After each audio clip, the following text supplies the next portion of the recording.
नमस्कार, स्वागत है आपका हमारे चैनल चार जागेंद्र मिश्रा में। दोस्तों, अगर आप अपनी लाइफ में कुछ नया सीखना चाहते हैं तो चैनल को सब्सक्राइब जरूर करिएगा। गाय के इस अंग को छूने से दरिद्रता का नाश होता है, रोडपति भी हो जाते हैं करोड़पति। दोस्तों, भगवान श्री कृष्ण कहते हैं कि गाय समस्त संसार की माता है। गाय एक दिव्य प्राणी है। जिस भी घर में गाय होती है उस घर के सभी वास्तु दोष भी समाप्त हो जाते हैं। धर्म ग्रंथों के अनुसार गाय में सभी देवी देवताओं का निवास है। अतः गाय की पूजा करने से समस्त देवी देवताओं की पूजा का फल प्राप्त होता है। गाय पर सभी नक्षत्रों का प्रभाव पड़ता है। गाय की रीढ़ की हड्डी में सूर्य केतु नाड़ी होती है, जो सूर्य की किरणों से रक्त में स्वर्ण संचार बनाती है। यही स्वर्ण क्षार गाय की दूध में विद्यमान होते हैं, जो मनुष्य के लिए अमृत के समान है। इसी स्वर्ण क्षार के कारण ही गाय के दूध का रंग हल्का सा पीला होता है। आज हम आपको बताएंगे कि गौ माता की पूजा करने से मनुष्य को कौन कौन से फल मिलते हैं। साथ ही गौ माता के किस अंग को छूने से दरिद्रता गरीबी दूर होती है और रोडपति भी हो जाते हैं करोड़पति। साथ ही घर से वास्तुदोष नष्ट करने के लिए कौन से उपाय करने चाहिए और गाय के किस अंग को स्पर्श करने का विधान है। शास्त्रों में अत्यंत शुभ माना जाता है गाय के किस अंग को छूने से, ये भी हम आपको बताएंगे।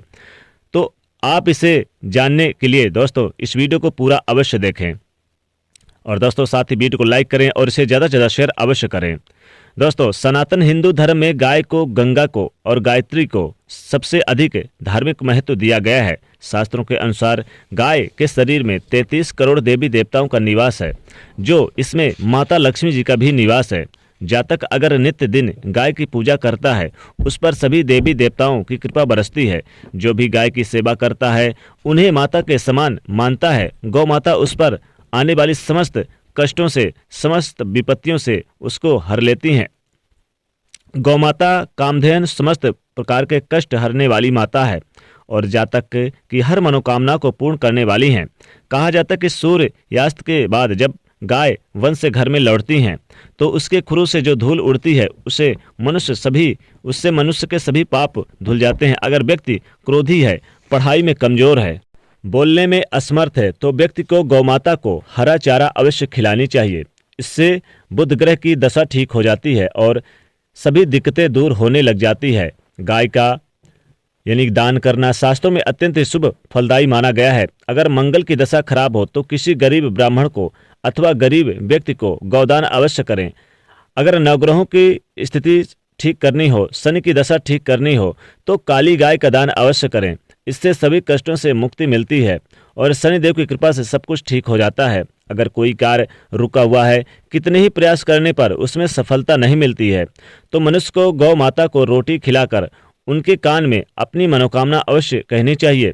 गाय की डेली पूजा करने से माँ लक्ष्मी भी प्रसन्न होती हैं और घर की आर्थिक स्थिति भी मजबूत हो जाती है। गर्मियों के दिनों में द्वार पर आई गाय को पानी अवश्य पिलाएं। ऐसा करने से व्यक्ति को सभी प्रकार के रोगों से मुक्ति मिलती है।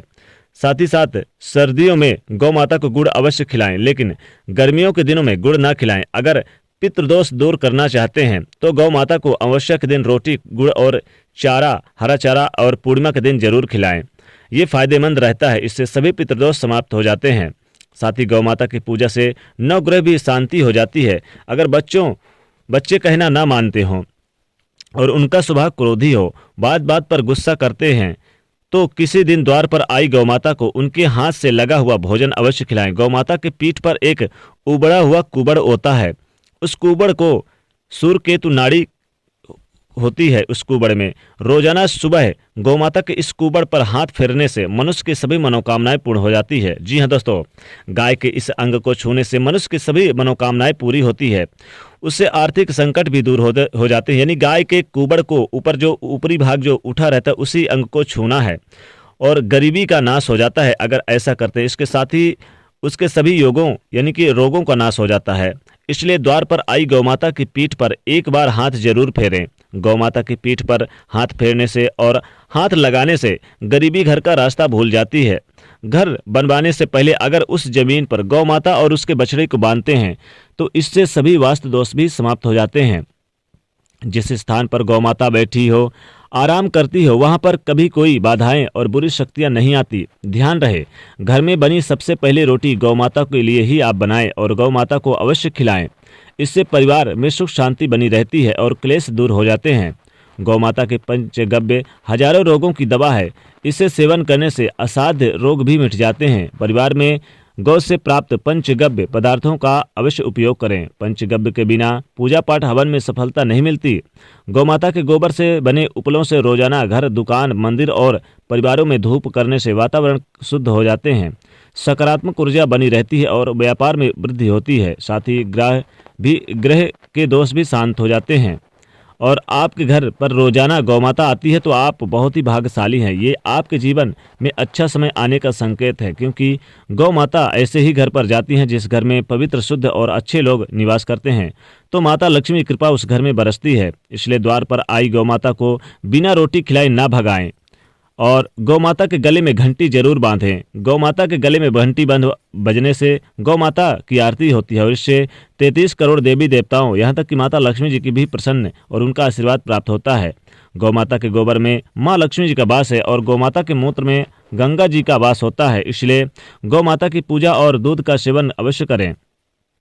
साथ ही तन मन से जो भी व्यक्ति गौ माता की पूजा करता है, आराधना करता है, उसके ऊपर माता लक्ष्मी की कृपा बरसती है। वह बैतरणी नदी को पार कर जाता है और इस गोलोक धाम में निवास करता है। जी हाँ, और दोस्तों माँ लक्ष्मी की कृपा बरसती है तो आप गौ माता के यानी कि ऊबड़ वाली पीठ पर आप जरूर हाथ फेरें, यानी पीठ के अंग को स्पर्श करें। तो गौ माता के स्पर्श करने से, पीठ पर स्पर्श करने से, हाथ लगाने से रोडपति भी बन जाते हैं करोड़पति, यानी रोडपति भी हो जाएंगे करोड़पति और गरीबी घर का नाश हो जाएगी। गरीबी घर का रास्ता भूल जाएगी, गरीबी कोसों दूर चली जाएगी। तो दोस्तों गाय के ऊपरी हिस्से में जहाँ कुबड़ होता है, पीठ पर जरूर आप स्पर्श करें तो विशेष लाभ होता है। तो दोस्तों वीडियो को लाइक करें, ज़्यादा से ज़्यादा शेयर करें, चैनल को सब्सक्राइब करें। जय माँ लक्ष्मी।